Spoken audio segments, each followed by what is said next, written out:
அனைத்து வீடுகளிலும் காமாட்சி விளக்கு இருக்கும் காரணம் தெரியுமா? ஒரு சமயம் காமாட்சி அம்மன் உலக மக்களின் நன்மைக்காக கடும் தவம் புரிந்திருந்தாள்.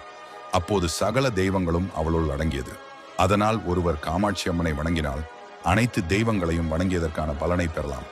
காமாட்சி அம்மனுக்குள் சகல தெய்வங்களும் அடக்கம் என்பதால் அவரவர் தங்களுடைய குல தெய்வங்களை நினைத்து கொண்டு காமாட்சி விளக்கை ஏற்ற ஆரம்பித்தனர். இதன் மூலம் காமாட்சி அம்மனின் அருளும் குலதெய்வத்தின் ஆசியும் கிடைத்தது. விளக்குகளிலேயே மிக புனிதமானதாக கருதப்படும் காமாட்சி விளக்கை சிலர் பரம்பரையாக பாதுகாத்தும் வருகின்றனர். திருமண சீர்வரிசைகளில் மணப்பெண்ணுக்கு காமாட்சி அம்மன் விளக்கும் 2 குத்து விளக்குகளும் அவசியம் வழங்குவது இன்றும் நடைமுறையில் உள்ளது. திருமண சமயங்களில் மணமக்கள் காமாட்சி விளக்கை கையில் ஏந்தி கொண்டு வலம் வருவதற்கும் புகுந்த வீட்டில் முதலில் காமாட்சி விளக்கை ஏற்றுவதற்கும் காரணம் அனைத்து தெய்வங்களின் அருளை ஒரு சேர பெறுவதற்கு தான். அதோடு குலதெய்வமும் அந்த விளக்கில் இருந்து அருள் புரிவதால் முதலில் அந்த